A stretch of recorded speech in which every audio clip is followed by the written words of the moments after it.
Magandang gabi po, Luzon, Visayas at Mindanao. Nauwi sa pananaksak ng screwdriver ang away kalsada ng tatlong nakamotorsiklo sa Taguig. Sabi ng nanaksak na rider, dumepensa lang siya dahil pinagbantaan ng mga nakaaway. Ang dalawa namang sinaksak, inaresto rin dahil nabistong may mga warrant para sa hiwalay na kaso. Nakatutok si Oscar Oida.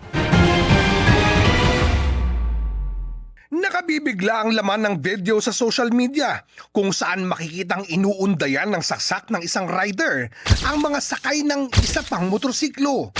Kahit tumba na ang target, hindi pa rin tumigil ang suspect.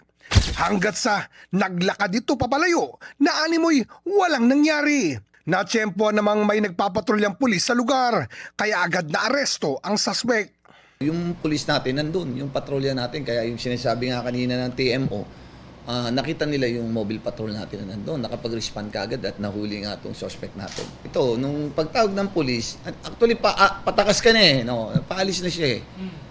Kaya nung na-accost na siya ng pulis, arrested siya, itong dalawa na kinuha rin. Siyempre, ang first responder naman natin dyan, hindi pa alam ang buong istorya niyan, kaya siyempre mag-iimbisi pa yan. But good thing, kukunin sila parehas. Ang biktimang mangilang beses inundayan ng saksak, buhay. Bagamat sugatan, di naman daw kasi bumaon ang mga saksak. Nararamdaman ko po pero hindi nagpa-puncture po. Kaya sabi ko parang screwdriver. Halos mamatay ako sir kung kutsilyo, patay ako. Nakita mo meron dito sa dibdib ko sa puso, dalawa sa tiyan, meron sa tagiliran. Kwento nilang magkasama, nag-umpisa raw ang lahat ng maharangan umano ng suspect ang dinaraanan nila sa may Kalayaan Avenue Taguig kahapon ng hapon. Nang mag-react sila, dinerty finger daw sila nito. Pero na-block yung dalawang sakyan. Kaya sobrang init. Lahat po nagbubusinaan na, pati lahat ng mga nakamotor.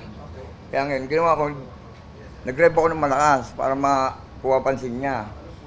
Ngayon, yung pag-rev ko, sakto, ayun na, niya ako. Nang magpang-abot daw sila sa stoplight, Nalapitan namin, parang kinumpronta lang namin bakit mo kailangan yung mag-ganun. Tapos palitan ng salita, so nagpaawat kami, okay na. Tahimik na po, wala na po nagsasalita.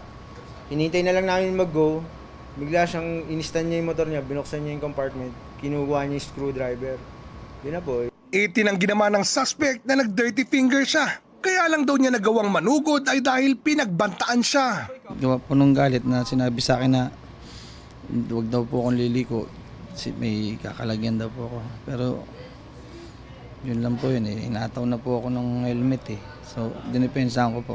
Agad ikinasa ang kasong 2 counts of frustrated homicide at illegal possession of deadly weapon laban sa suspect. Pero di pa pala dito nagtatapos ang lahat. Dahil lang i-check ng mga pulis ang records ng mga complainant, meron silang nadiskubre. Nalaman po namin through e-warrant system natin ng PNP na meron po silang unserved at active warrant. Yung pong isang biktima natin may 2 standing warrant, isang theft at saka isang carnapping, habang yung isa namang biktima natin din ay may kasong frustrated homicide. Tuloy, ang kanina lang ay mga complainant, biglang naging suspect. Ikaw ay may karapatang manahimik o magsawalang kibo. Ano man ang iyong sasabihin ay maaaring gamitin pabor o laban sa iyo. Di na muli nagpa-interview ang dalawa, pero ayon sa kanila, sentence served o napagsilbihan na raw nila ang sentensya sa mga nasabing kaso.